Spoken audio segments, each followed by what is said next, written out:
So here we will be going to discuss the previous year question paper. So today we are going to discuss this question. Here it is given the laser light emits a light of frequency this much and the power emitted is this. So how many photons per second on average are emitted by the source? So we know energy is equal to H nu, where we have the value of H to be 6.6 into 10 to the power minus 34. This is the Planck's constant, so multiplied with the nu, that is the frequency, 6 into 10 to the power 14 hertz. Multiply this. If we multiply this, we will get this. So the number of photons per second is given by this formula. P is equal to Ne, where P is the power emitted. So P is the power emitted and E is the energy that we obtain. So the energy we obtained is 3.98 into 10 to the power minus 19 joule, and P is 2 into 10 to the power minus 3 watt. So if we divide this, we will get 5 into 10 to the power 15 photons per second.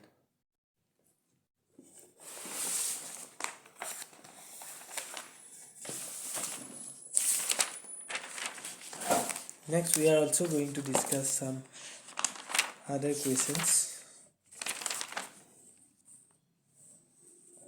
So here a question is given.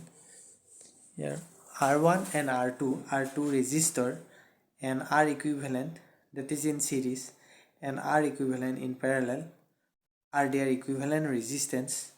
So we need to draw the two circuit for 1 and 2. So if we draw this first circuit, then we will get this. This is the diagram for two resistance that are connected in series. Next we have two resistors that are connected in parallel. So if we consider this diagram, these two are in parallel. Now we need to calculate the R equivalent in series. For that we need to add these two resistors. For calculating the R equivalent in parallel, we need to first we need to do this. So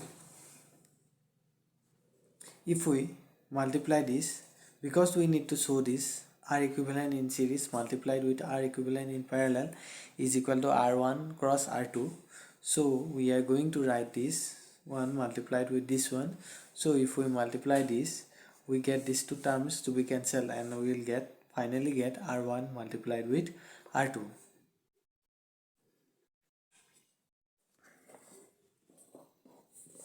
Next we have a diagram. From the diagram of a pulse shape signal, so that we need to show the different symbols. So this is the pulse rise, so it is rising. So this is the pulse rise. This is the pulse duration, the time that will be needed for the pulse, and this is the pulse fall, and this length is the pulse amplitude.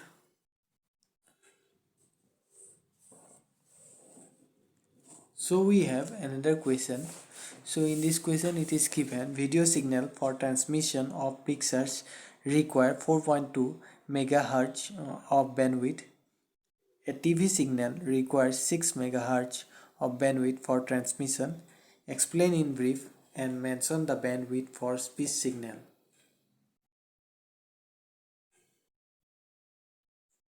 So the answer is, when we say video signal for transmission of picture require 4.2 megahertz of bandwidth and TV signal requires 6 megahertz of bandwidth for transmission, we mean that the frequency range over which the equipment operates or the position of the spectrum which is occupied by the signal.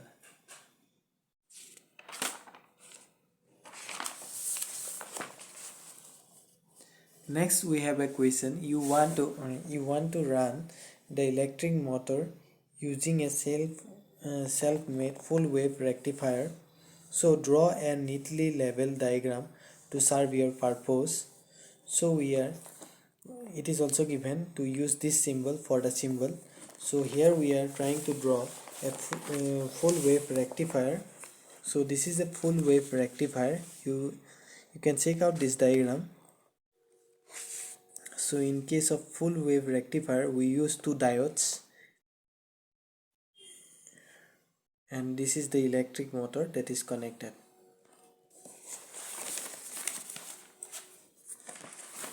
Next we have another important question. So here it is given a difference of 2.3 electron volt separates two energy level in an atom. What is the frequency of radiation which is emitted when the atom makes a transition from upper level to the lower level?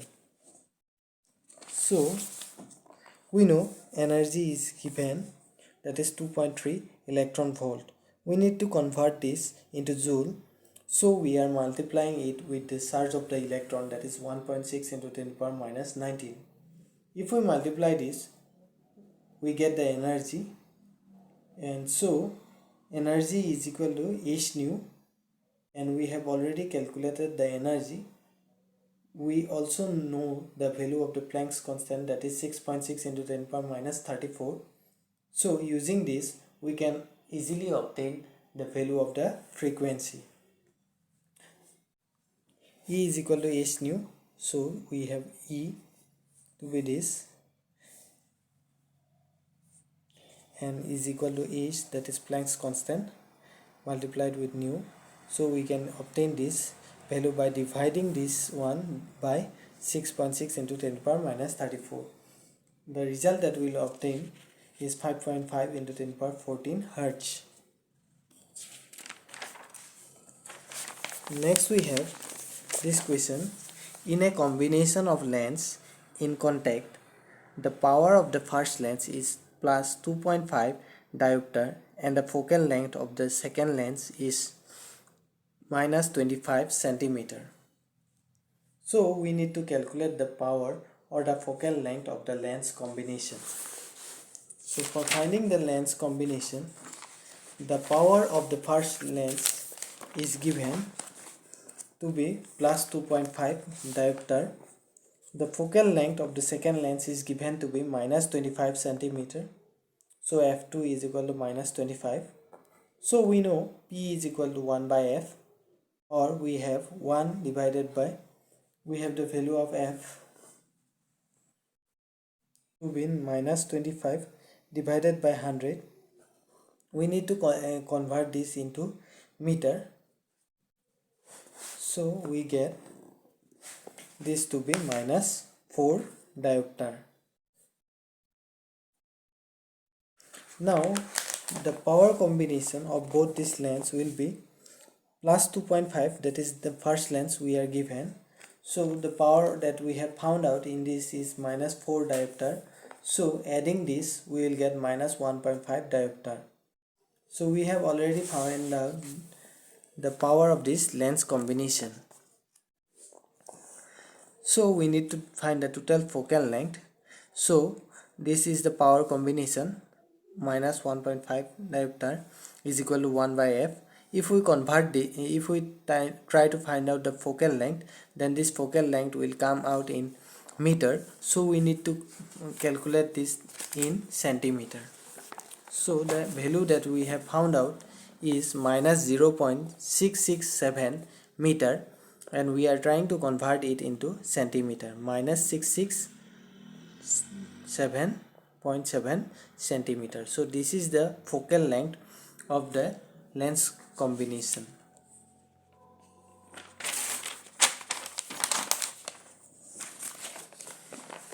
Next we have another important question of optics. Here the question is, a concave mirror of focal length 18 cm produces 3 times magnified erect image of an object. Find the position of the object.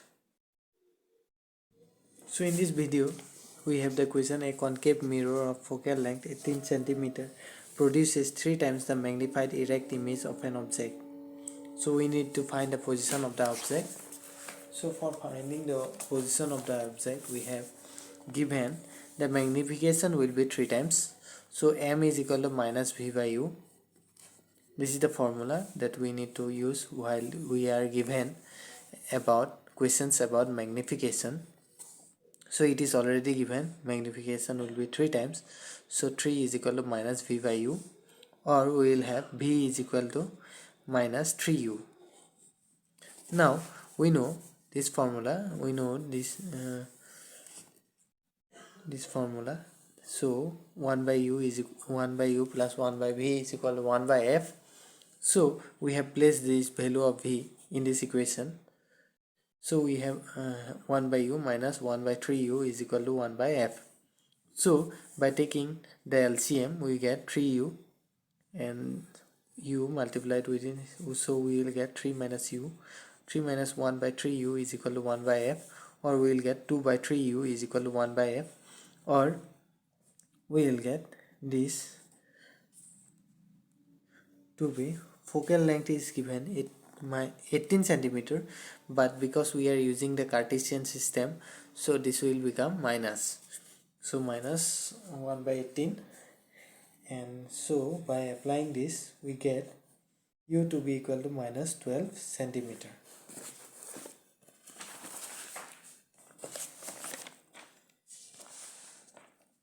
Next we have the question, taking the example of charging capacitor, name the currents that are responsible for the process of charging and also state which current flows outside and which current flows inside the capacitor.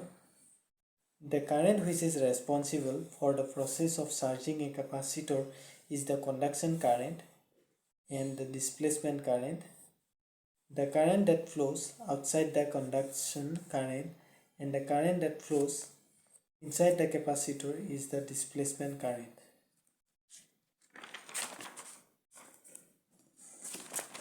Next we are given a question, when a coil of area 5 meters square and the number of turns is 100 is placed perpendicular to a magnetic field of 10 Tesla, the flux passing through it is 5 into 10 power 3 Weber. So if the coil is removed from the field in 0.1 second, calculate the induced EMF. So in this question we are given the number of turns n 100, area of the coil 5 meters square, magnetic field 10 Tesla, theta is given to be 90 degree because it is placed perpendicular. So magnetic flux, the first magnetic flux is already given 5 into 10 power 3. We need to find the flux due to these two. So we have NBA cos theta.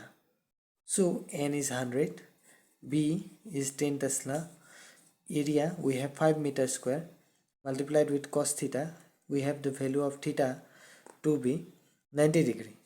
As it is 90 degree, cos 90 degree, so everything will become 0. Now we have the induced EMF, that is theta 2 minus theta 1 divided by t, or this is the change in flux divided by time. We have already found out the first flux to be 5 into 10 power 3 Weber. Second flux we have found out to be 0 divided by the time, that is given to be 0.1 second. So calculating this we will find the induced EMF. So in this question we are given to find the equivalent resistance between A and B. So this is the question, so you can check out this question. Now if we draw an equivalent diagram for this, so we will get this 4 ohm, that is this 4 ohm will come here, and this 6 ohm will move upwards, and this 3 ohm will be in between these two because it is enclosed in this. So 6 ohm will be 6 ohm we can write here, and this 2 ohm we can draw here. So if we draw this, we can obtain the equivalent resistance. We are drawing this equivalent resistance for the three parallel diagrams, that is 1 by 6 plus 1 by 3 plus 1 by 2. That is for these three we are calculating this equivalent resistance. So these three are in parallel, so we are calculating these three first, then we'll add them with the series, because this series will get added with the parallel resistance. So calculating this, we found out the R value of R to be 1 ohm, and we are going to find out the equivalent resistance by adding 4 ohm plus the 1 ohm which we found out from this. So adding this, we will get the equivalent resistance to be 5 ohm. Next we have this diagram. We need to find out the total voltage drop over this closed loop. So for calculating the total voltage drop across this closed loop, it is always 0, and you can check out the page number 118 for the solve example of this question.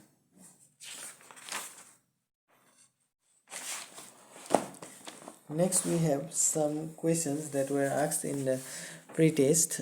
So we are asked to define the EV, that is electron volt. It is the energy that an electron gains when it travels through a potential of 1 volt. So the second question is state the Gauss law of electrostatic. So you know this, that the flux of an electric field through any closed surface S is equal to 1 by epsilon times the total charge enclosed by S. So therefore the electric flux through a closed surface S phi is equal to Q by epsilon naught. So we need to write down the expression for Lorentz force acting on a charged particle